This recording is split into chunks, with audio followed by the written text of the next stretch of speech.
Okay. So last class, what we learnt? Can somebody summarize?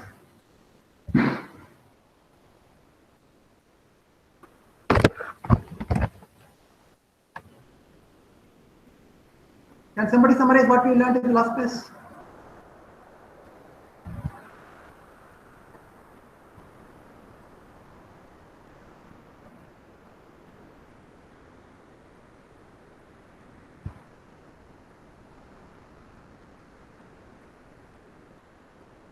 Varsha? What we learned in the last class?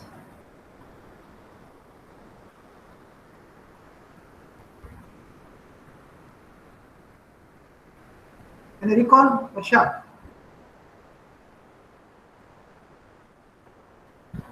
Abhijit?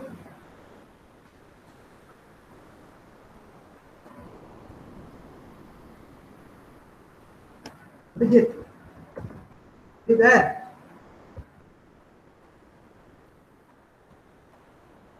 Tell me what you learnt in the last class.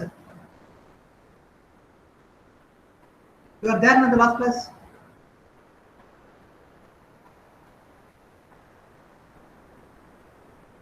Tell me what you have learned.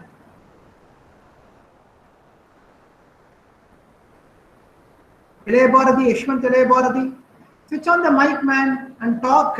You guys are not at all talking.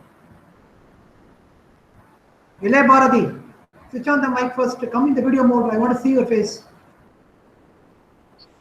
Sir, about neurons in brain. Who is talking? Kirti Vishnuva. Yes, sir.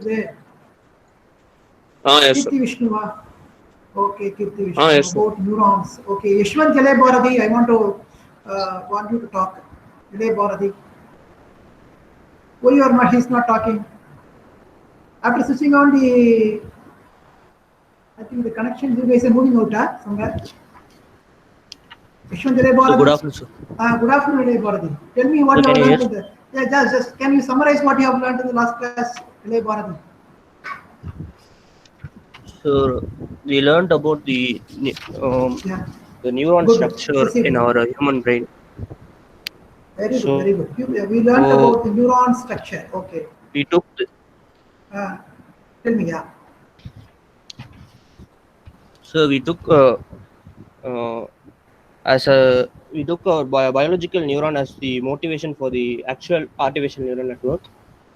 Okay, biological neuron is a motivation. Okay, very good. For the actual ANN, artificial neural network. Excellent. Then, and we also saw some applications. Yes. We also learned about some applications. Can you recall some applications?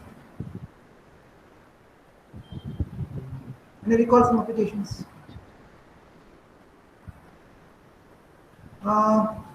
The applications in terms of robotics, okay, applications in terms of banking sector, financial markets, Yes, image recognition. Image recognition, then so natural language processing. Natural language processing, NLP, then that's good, Ilay Bharati. I think you are following my class, happy. Okay, good. So let us now proceed. Okay, so as I have told you in the last class, we are talking about biological neurons. Okay, biological neurons. So basically, the biological neuron, there is a cell body. Okay, this you call it as a soma, and there is something called a nucleus. This is a cell body. The entire processing happens here.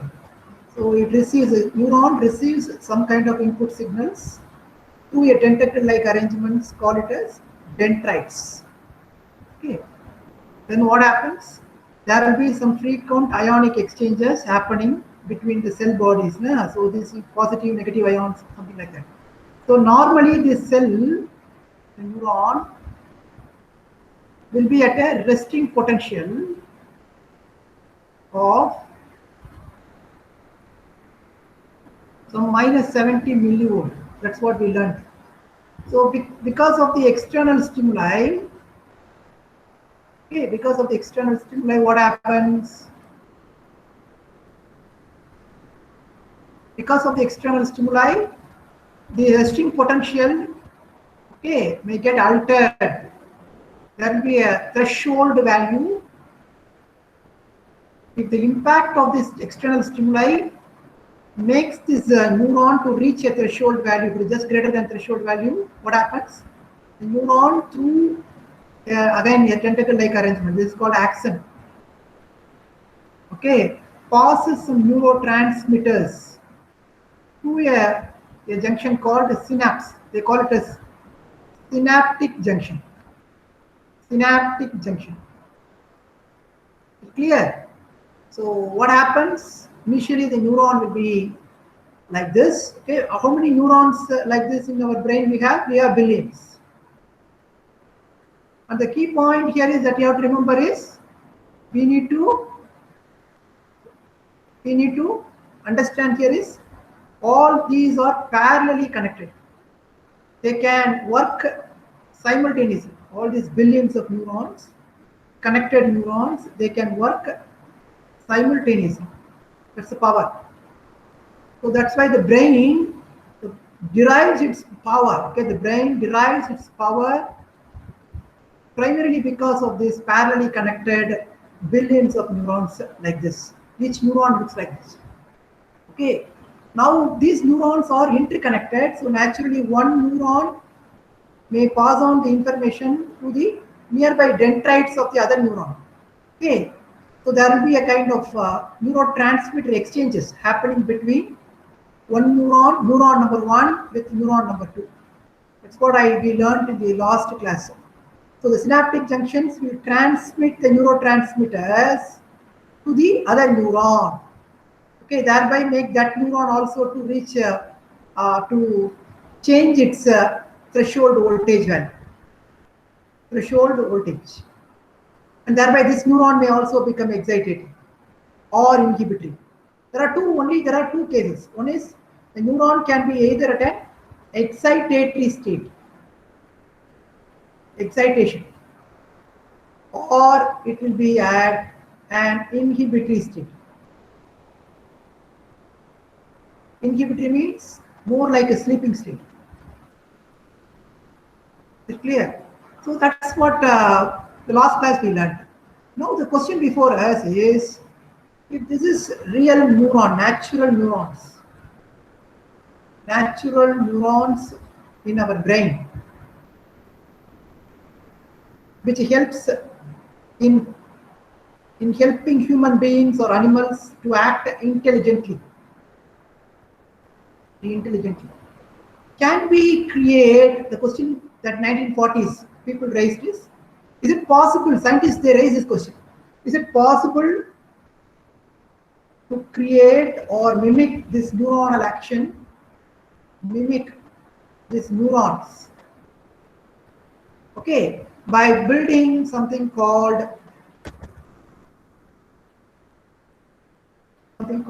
an artificial neural network. Okay, so that the machines will become intelligent. That is the premise with which we are starting our entire focus. Okay, machine intelligence. Whether this kind of artificial neuron, they call it as computing nodes. It can be either, you keep it in mind, it can be either hardware or software. It's computational. It's only computation. The computations can be performed by hardware elements also. You might have learned about integrated circuits and all in LIC. It's a hardware circuit. So computations can be either hardware or software. Okay, nowadays with VLSI design and its related developments, is really helping people to develop parallel processing neuronal chips. It's a very interesting domain, neuronal chips. People who are interested in hardware, okay, they can concentrate on this. Okay, VLSI and the related neuronal chips.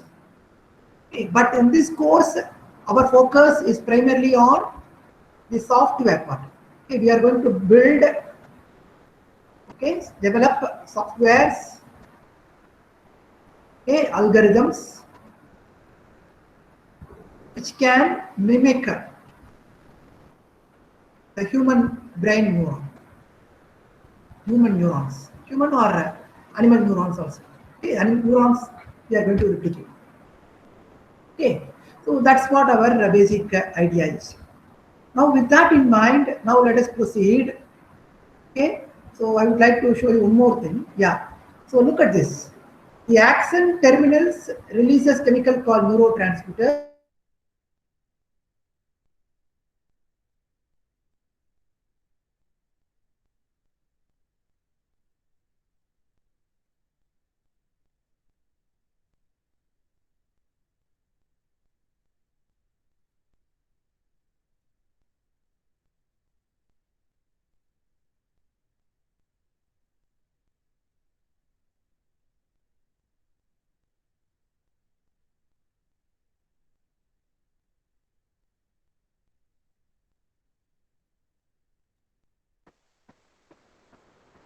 We have a personal computer.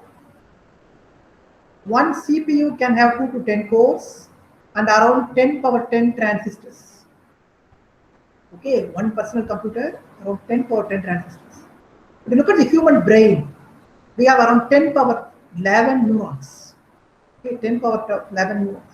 Each neuron is more acting like a switch. Okay, either excitatory or inhibitory. So it's more like each neuron is acting like a transistor then. Okay, so we have 10 power 3 cores and 10 power 10 transistors. We have all these personal computers. We have human brain. We have all. The storage capacity 10 power 10 bytes.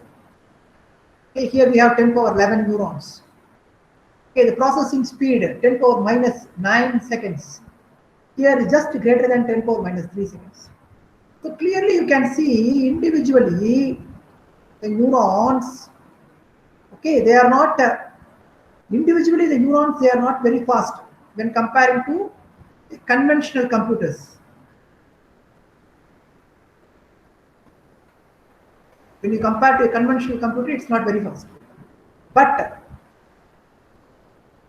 as a parallel, when they are going to act in parallel mode, simultaneously, they will become very powerful.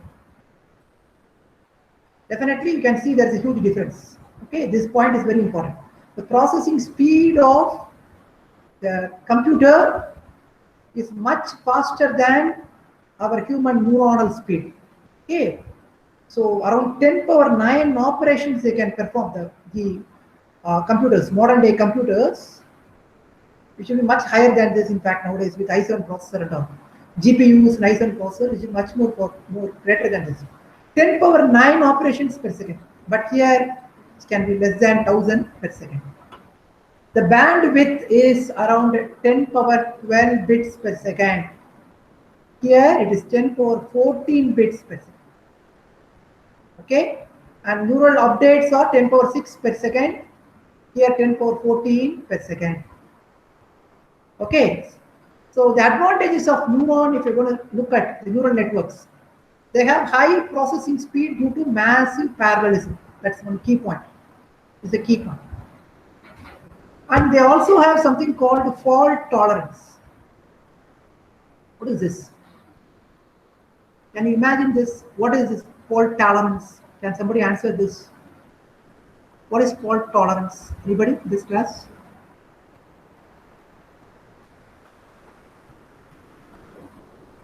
Surya Prakash, what do you mean by fault tolerance of a neural network machine?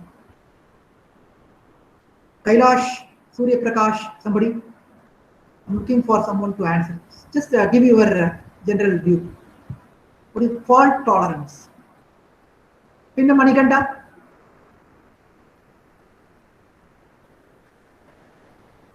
Are you there? Manikanda?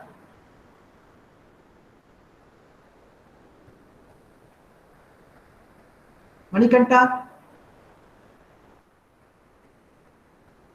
Manikanta?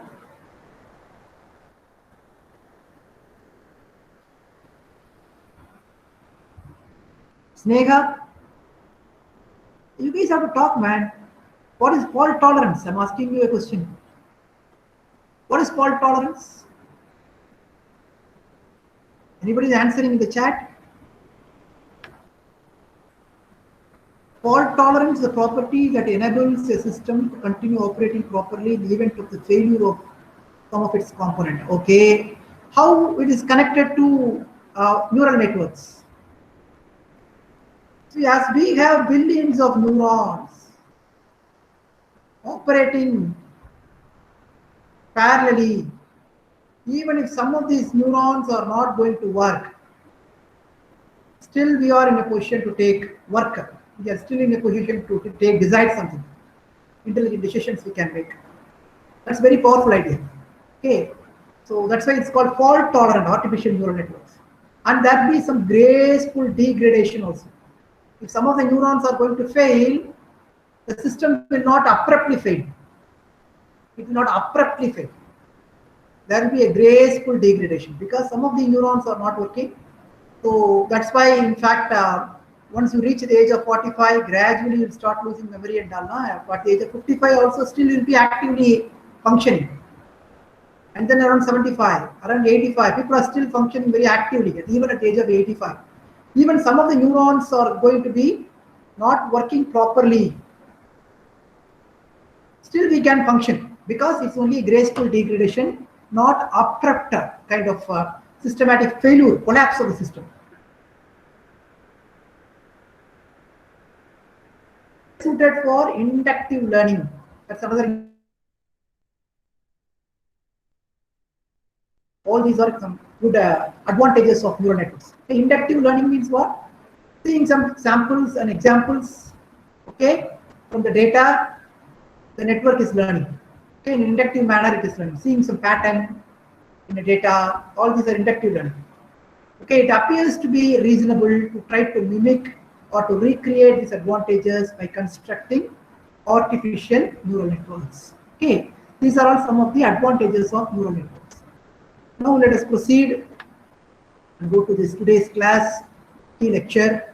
So today's class, what we are going to do is, after studying the biological neuron, now we are in the process of creating an artificial neuron, a computing node.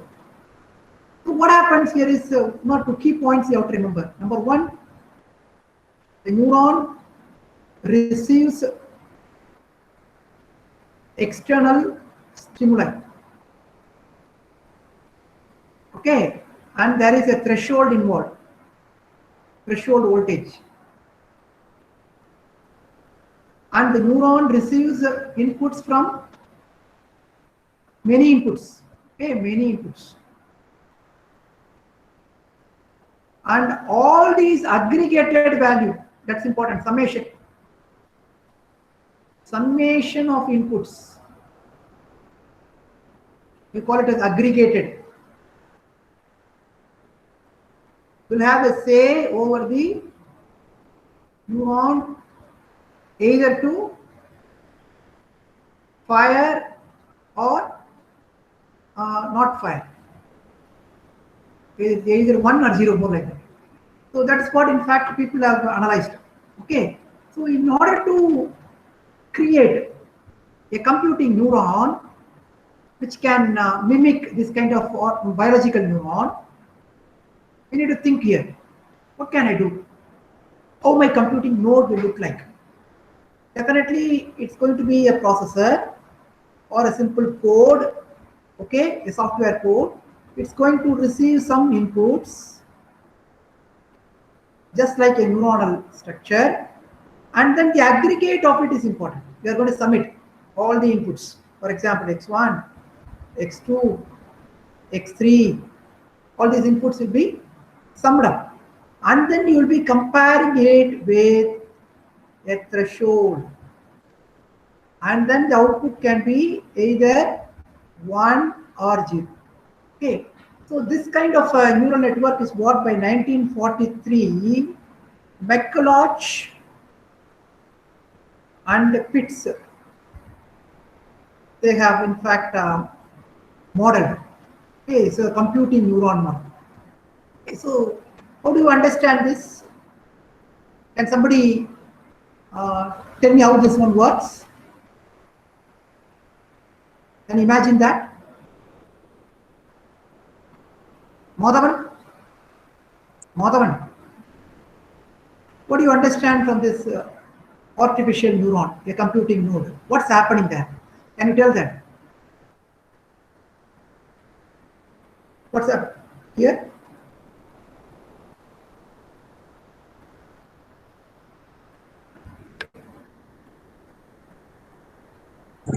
Weights and biases.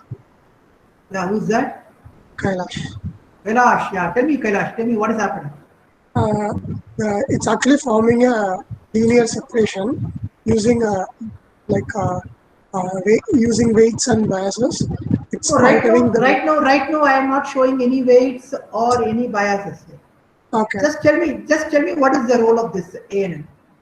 What is yeah? It's actually collecting the data from all the neurons and Okay. activating it using an No, activation. right now we have only one neuron, man. This one neuron. No, the inputs is given into the one neuron, and the neuron is accepting all the inputs, and it's actually activating using the activation function.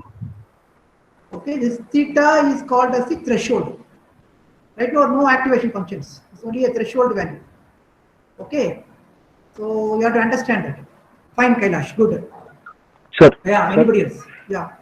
Sir, I didn't get what he told with this Who concept is which you this? just Who explained. is Can you this? repeat? Ananta Karthik. Ananta Yeah. Karthik. Yeah. Ananta Karthik, can you put in your own words this particular structure? What do you understand from this structure? You put in your own words, even if it's wrong, all right. It has many inputs and one output. Excellent. Okay. Then what else you are seeing? There is sigma and theta. Okay. So now, so this sigma, it's nothing but a summing unit. Okay. And theta is a threshold you are fixing, a number. For example, in the case of biological neuron, Ananta Karthik, are you following? Yes, sir. In the biological neuron, Yes, you sir. fixed a threshold value of minus 70 millivolt. That's what I said.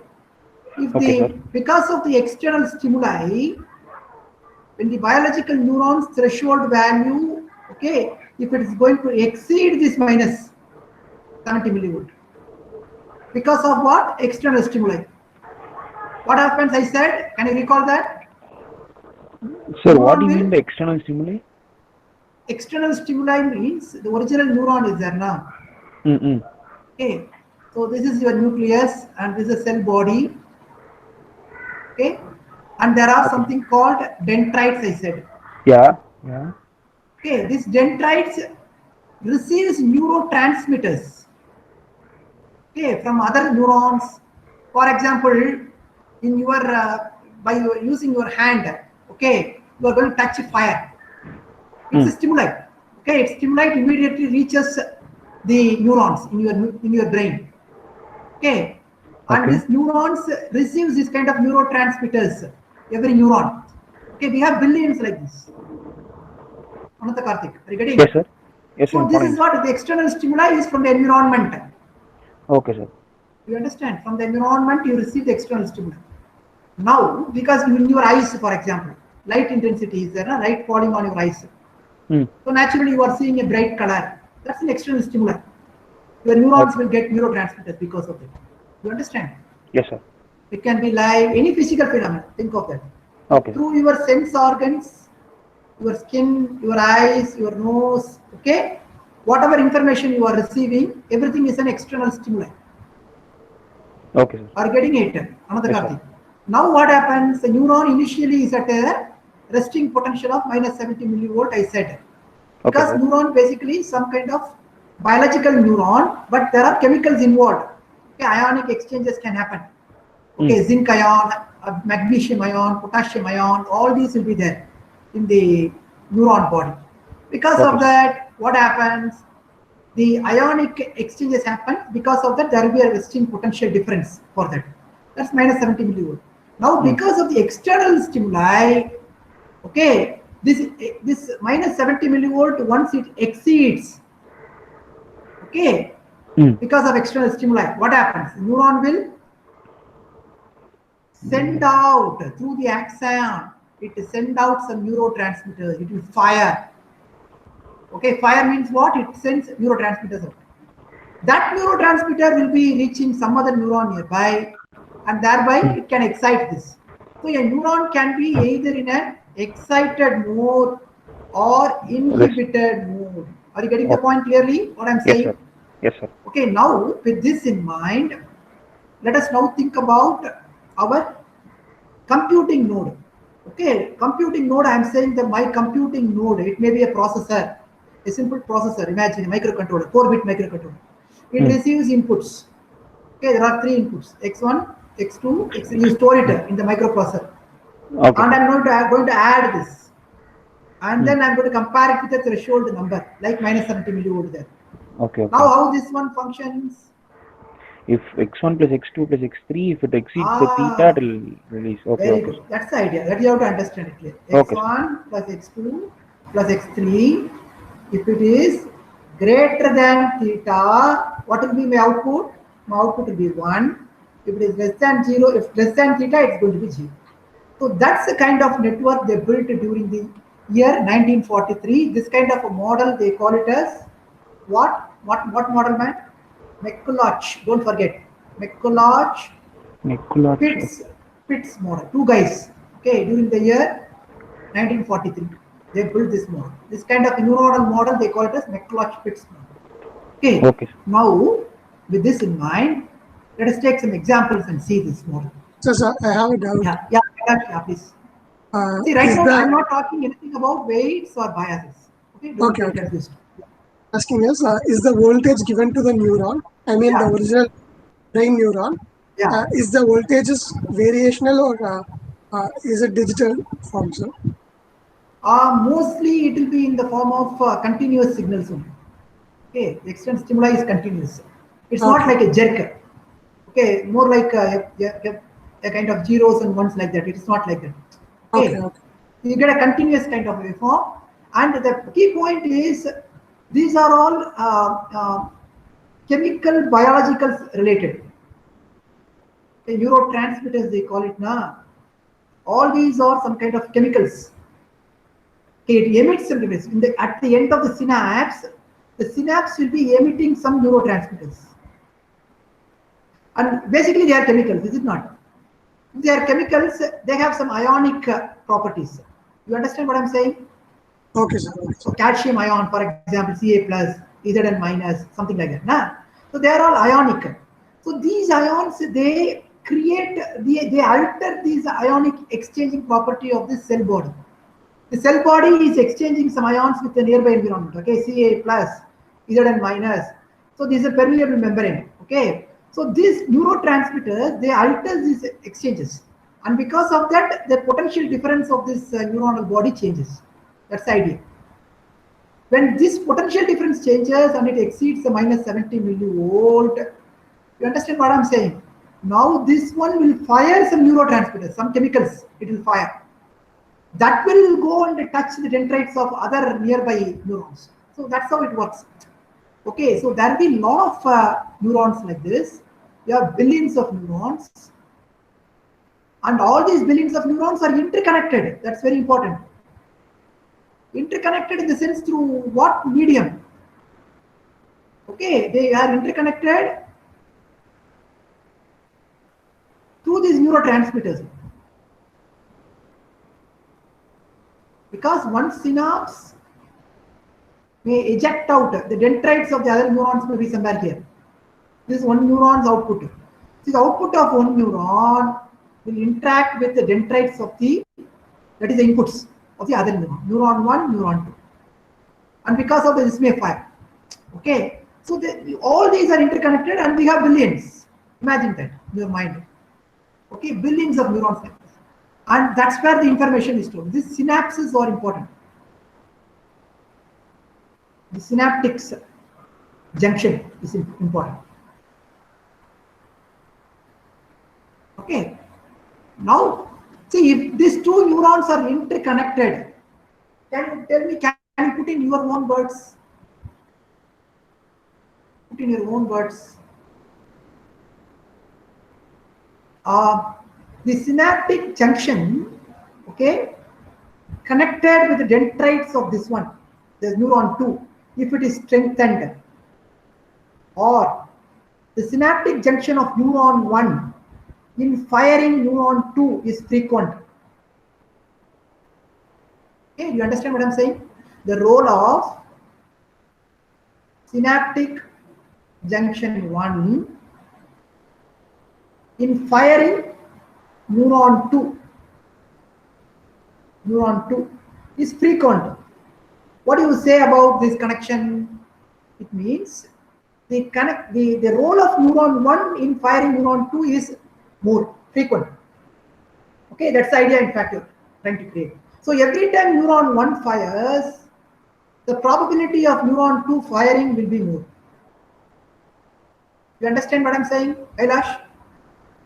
Yes, sir. Yes, sir. See, when synaptic junction of neuron 1 is connected to dendrites of neuron 2. Now, every time when this synaptic junction, that is neuron 1 fires, if you notice neuron 2 also is firing, it means the probability of neuron 1 in deciding the actions of neuron 2 is more. That's one important idea. We'll be learning about this under a specific learning rule called as the Hebbian learning rule. Hebbian learning rule. They call it as associative memory concepts. Associative memory means what? One neuron firing, neuron 2 firing is associated with neuron 1 firing. Okay, we'll learn about it later on. But right now, just think about this. Neurons are all connected, neurotransmitters are there, and it may be either excitatory or inhibitory. These are all something you should keep thinking. Okay, now we'll move. Yeah. Now look at this case, Mikuláš-Pitts model. Sir, Okay? sir, one small doubt, sir. Who's that? Sir, Ananta Karthik, sir. Yeah, Ananta Karthik. Yeah. Sir, now the artificial neural network and all, is it a theoretical one where you program something to act like that, or is it a physical thing, sir? So that's what I said. There are two cases. One is the hardware, another one is the software. In the hardware, okay, you need to process this. So sigma, theta, you need to work out. Okay. But right now, what we are doing is we are using the computer processors. Okay. That's where the GPU and all those things comes, graphical processing unit and all. And we perform these computations, okay, using multi-cores parallelly. Understand? It's a physical thing. Understand? Cores means what? Hardware, processing unit. These processing units you can divide and you can operate it in parallel. No, sir. What I'm asking is there a component that mimics a neuron? That's the processors they are mimicking. Okay. Your computing processor, this is a computing node. It's a processor. Okay, sir. It's a microcontroller, for example. For example, to perform a very simple operation.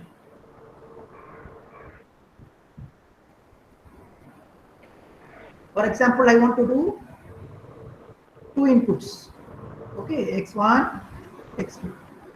I want to add, and I want to compare with theta, and I want to get an output either 1 or 0 based on this threshold. How do I do it? Ananta Karthik. Sir, programming control. Yeah, you have to use the processor. Okay. Receive the inputs, store it in your array. Okay, x1, x2, store it in array, and then use it and write a code. Okay, xi, sigma xi, with I running between 1 to 2, and then check whether it is greater than theta or not. If it is greater than theta, then what do you write? The action should be, output should be 1. You understand? Yes? Okay. You understand? So the processing element is important. But what I am saying is, this is one operation. This is one neuronal operation you are performing. But I want to create billions of neurons. How do I do? I require this kind of processing units. Okay, to perform all these operations in parallel, I want to perform. For example, I require this kind of processors acting in parallel. Okay, every neuron receiving inputs, and then everything is performing some operation, and I would like to connect. Okay, so this kind of output, if I want to generate, I require a lot of processing power. That's where the GPU comes into picture. graphical Okay. processing units. Okay, you might have heard of graphical processing units. So that's the idea. Now let us proceed. Okay. Now look at this case.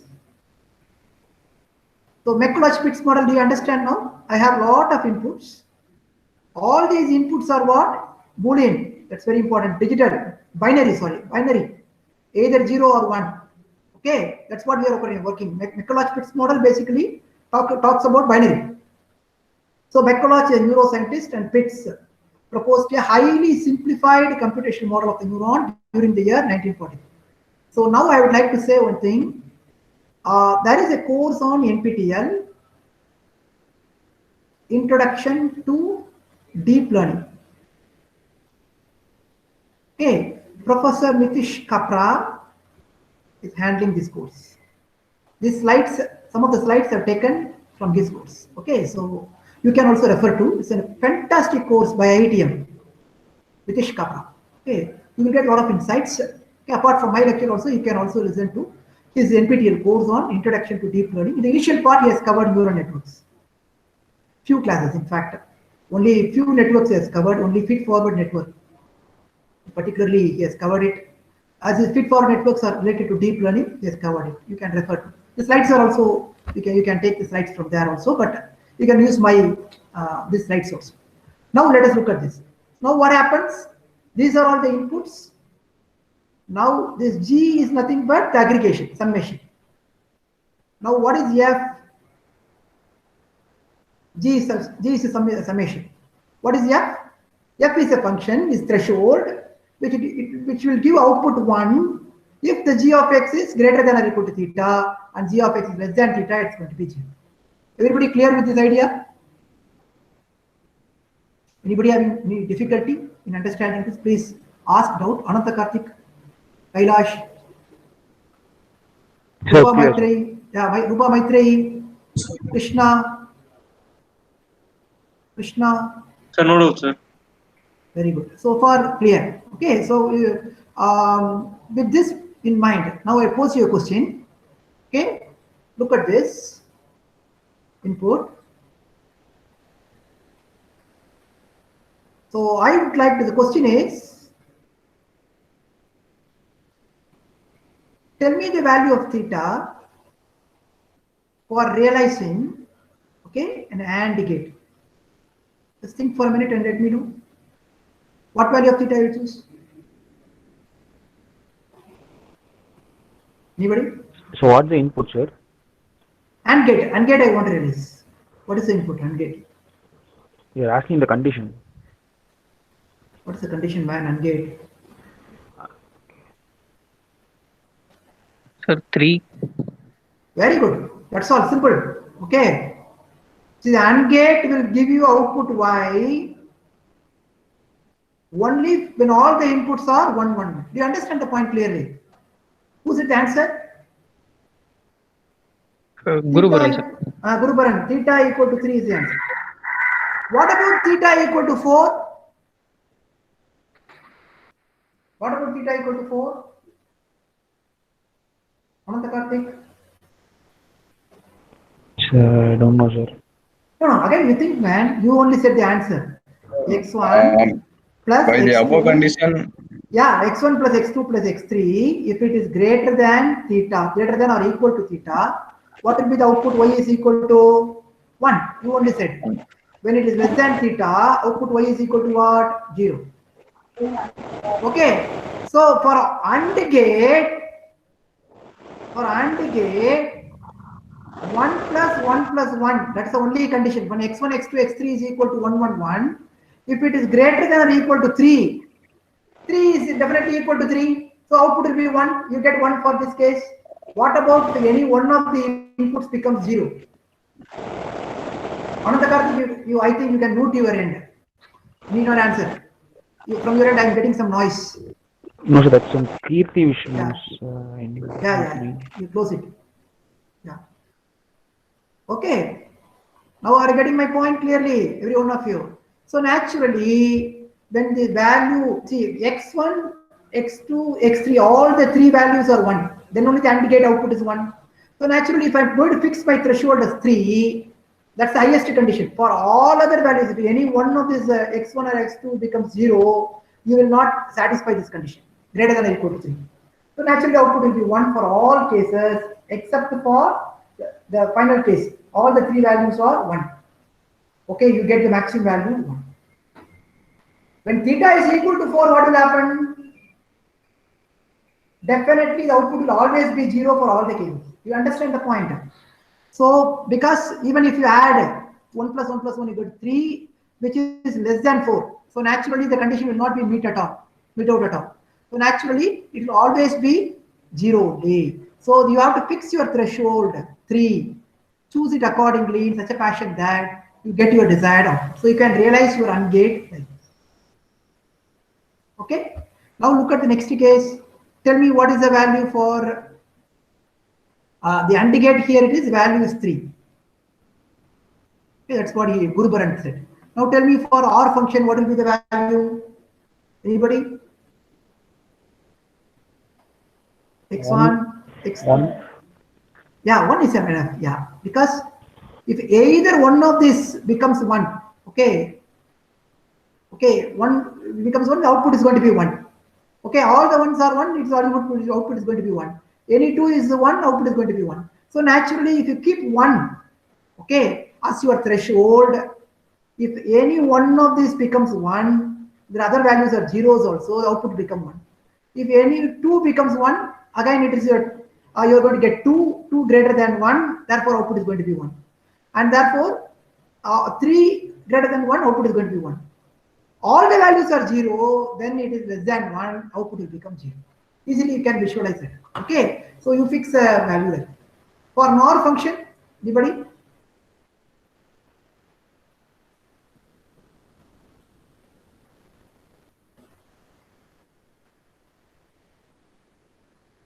NOR function.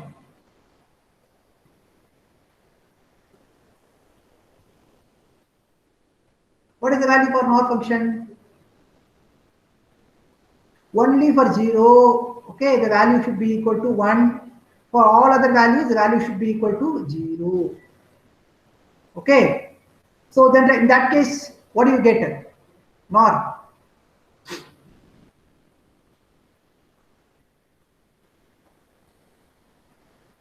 Guru Baran?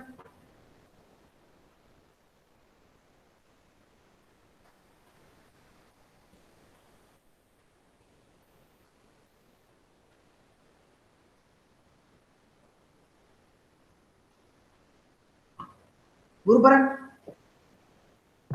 Are you getting the point? Sir, yes, sir. For Yes, OR sir. function, it's going to be like this.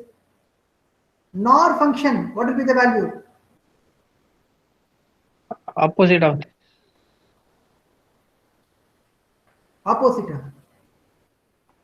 What will be the threshold value? What is the NOR function? X1, X2.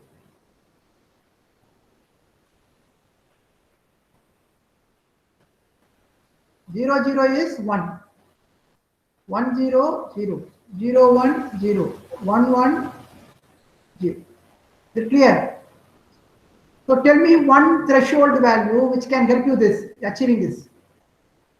0. If you give 0, what happens? For only for 0, it will give the output of 1. 0. It's when you got a fixed 0, okay, as your threshold value, what happens?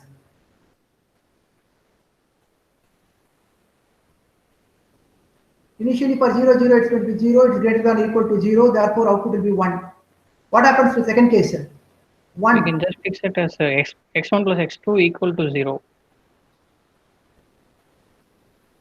X1 plus X2 equal to 0. How it works, man? If both are equal to 0, then the output will be 1. Or else it will be 0. So, no, X1 plus X2, if it is greater than 0 or equal to 0, that's what you are saying. Okay, the condition is this is a theta condition. Yes, sir. So in that case, this will be X1 plus X2 is 0. Okay, 0 is greater than or equal to 0, therefore the output will be 1. You understand the point? But what about the next case? It will again give 1. It again gives 1. Then how it will work? Again it gives 1. I don't want 1, I want 0. What do we do? Less than or equal to 0. So you have to give here 1 and give the what we call NOT operation for x1 and x2. That's the answer. Okay, so if you give NOT operation here, what happens? See here, 0, 0 becomes 1, 1. Okay, I'm using a NOT operation.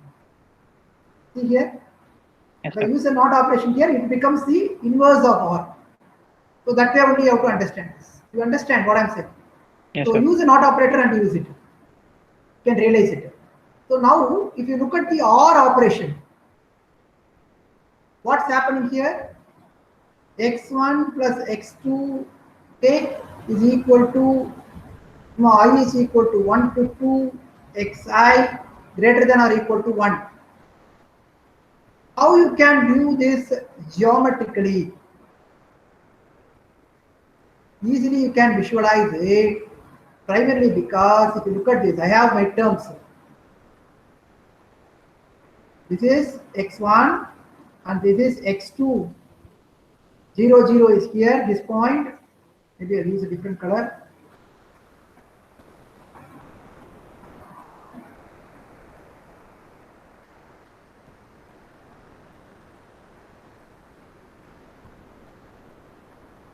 Zero, 0 is here. 1, 1 is here. 0, 1 is here. 1, 0 is here. Is it clear? Now, what is the geometric idea? x1 plus x2. Can you visualize it clearly? What I am writing? I'll use a different color. x1 plus x2, okay, is equal to, in this case, theta. Okay, that's going to be equal to 1. So in that case, I can write x2 is equal to minus x1, okay, plus 1. What is this formula? Every one of you can tell this. What is this formula? Anybody? What is the equation? What is this equation represents? This equation represents. Plus C. Yeah, that's all. Very good, Kailash. Y is equal to mx plus C. Easily you can visualize it now, the idea, very clearly. So that's what the linear separator in fact comes into picture. Now what is the slope? Slope is equal to -1 and the intercepting point C equal to 1. Now can you see clearly what is the role of the bias there, the threshold value theta there? The threshold value theta is now going to act like an intercepting unit for you. Okay, look at this. This intercepting unit passes through 1, 1.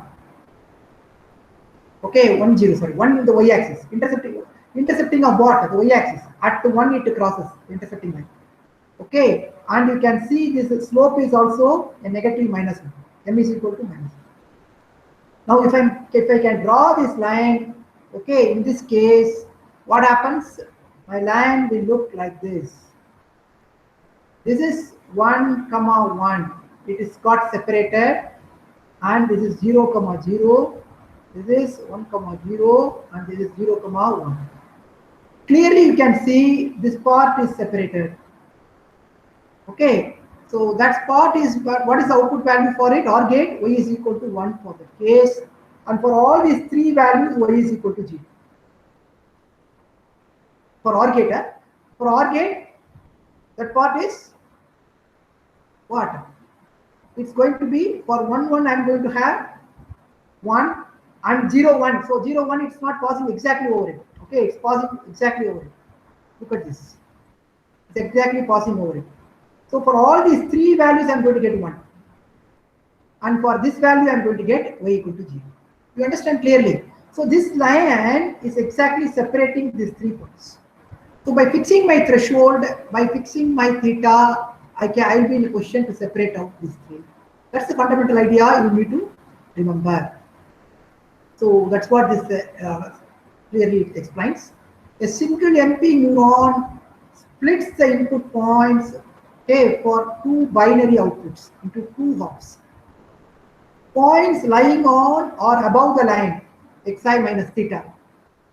This point x1 plus x2 equal to 1. That's the line equation. Points lying on or above the line. These 2 points are on the line. On or above the line. These 3 points. Okay, above the line, points below this line will be given 0. So this point, in other words, all input which produce an output 0 will be on one side, and all input which produce an output 1 will be on the other side of it. So this is a key idea of today's takeaway point. Anybody having difficulty in understanding this, please ask me now. I'll repeat again. This idea is important. Anybody having difficulty? So now in the same manner you can see clear what happens here. For this case is AND gate. So AND gate formula is x1 plus x2 equal to 2. So the intercepting point is 2 here. So that's where 2 is somewhere here. Clearly you can see it passes through 1, 1. So naturally for 1, 1 you are going to get 1. For these 3 values I am going to get output y equal to 0. Okay, this expression is x2 is equal to minus x1 plus 2.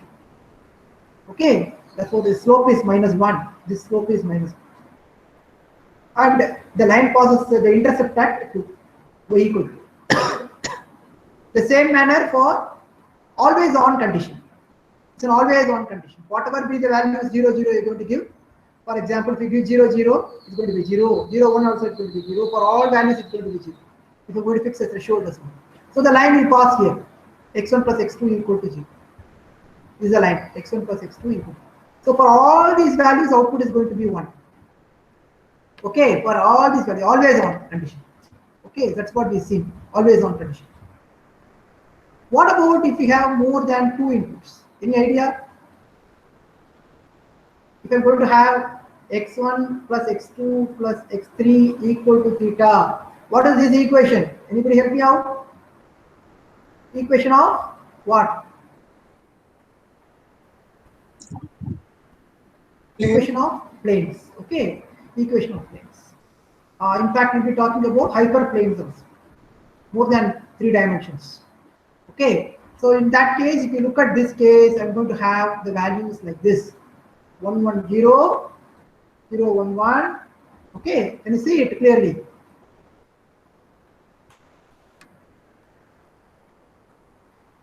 One, 1, 0, 1, 0, 0, all those points. Now this plane is now going to play an important role. Anything above this plane, the value will be 1, and anything below this plane, the values will be 0. So thereby, the plane will act like a linear separator. Linear separator. The plane is going to act like. Okay. So for the OR function, you want a plane such that the point 0, 0, 0 lies on one side, and the remaining 7 points lie on the other side of the plane. Or sir, yeah. Sir, I have a doubt, sir. Here in this Please. plane concept, so in the line, it was like the line was extending to infinity. So anything above the line and below the line, you are able to separate, sir. Here in this plane, it is just a triangle, no, sir. So is it like above the plane now? Is it in the triangular projection extending to infinity, or how is it? How does it work? No, you did not bother about the extending to infinity. Why you wanted to extend it to infinity? Your points are here. Okay, your points are here. Okay, your points are here. These are all your points. And you want to separate this into 2 classes. The classes are very clear, either 0 or 1. By choosing your threshold, okay, by choosing your threshold, x1 plus x2 plus x3 is equal to 1. When you draw this plane, you should ensure that your points for whatever class of data, your points, those points should be below the plane for a value of output 0, and should be equal to 1 means it should be above the plane. That's all. That's what you want. You don't want it to reach up to infinity and all. Do not worry about it. Okay, when you draw that plane, it will be like this. Okay, are you getting the point? No, sir. Like this plane is just a triangle, no, sir. Okay. This plane is basically a triangle. So is it like okay? Above the plane, you told it's 1, sir. Yeah. Up to which is it 1, sir? What is the end limit of that? No, no. You have to think about the space clearly. Okay, this is the kind of a space we are talking about. Okay, so on the inside that you are going to draw the plane. Okay, your plane is inside this.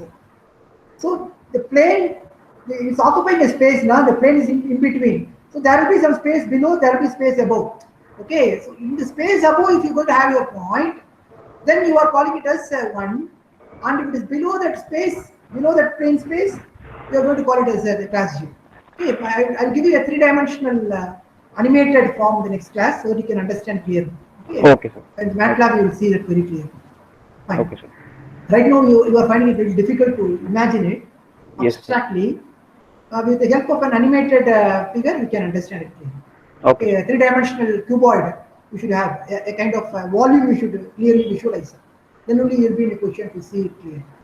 Okay, so today's class, the key point that we have learned is a single McCulloch-Pitts neuron can be used to represent what?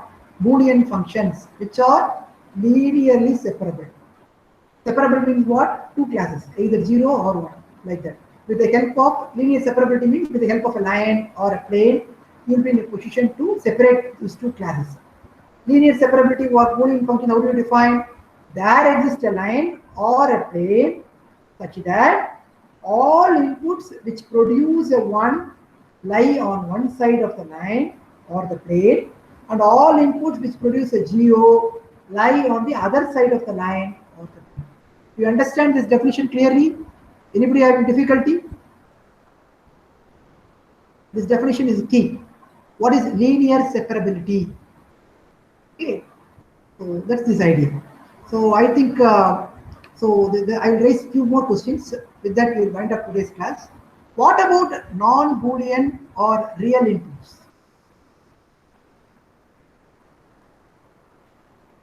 Do we always need to hand code the threshold? We have to fix up. No, sir. Or yeah, we have to think. Are all inputs equal? What if we want to assign more weight to some inputs? For example, I have taken inputs 1, 1, 1 always, or either 0, 0, 0 or 0. So you want to increase the weightage given to some inputs. I want to give more weightage to it. In that case, is it feasible? What about functions which are not linearly separable? Non-linear separability. Non-linear separability. So for example, so I want to separate out some data. Okay, something like this here, and some data like this. I want to separate these two.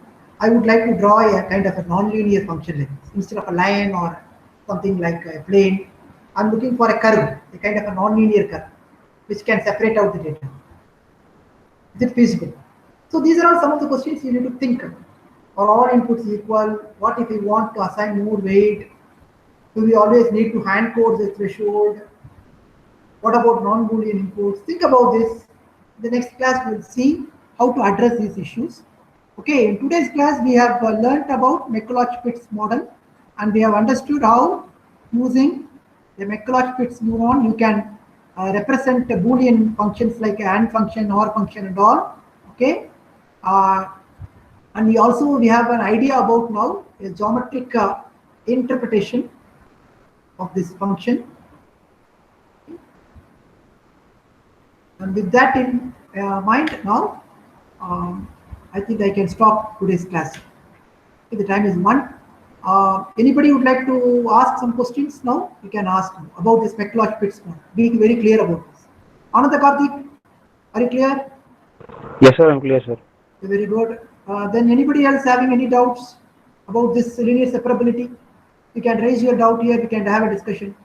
So the key point, one problem students are facing right now is visualizing this plane, how it is classifying data. We'll see some examples in next class. Some animated figures I'll try to project. Okay. Anything else? Can we stop today's class? I think we'll stop. Fine. We'll meet tomorrow.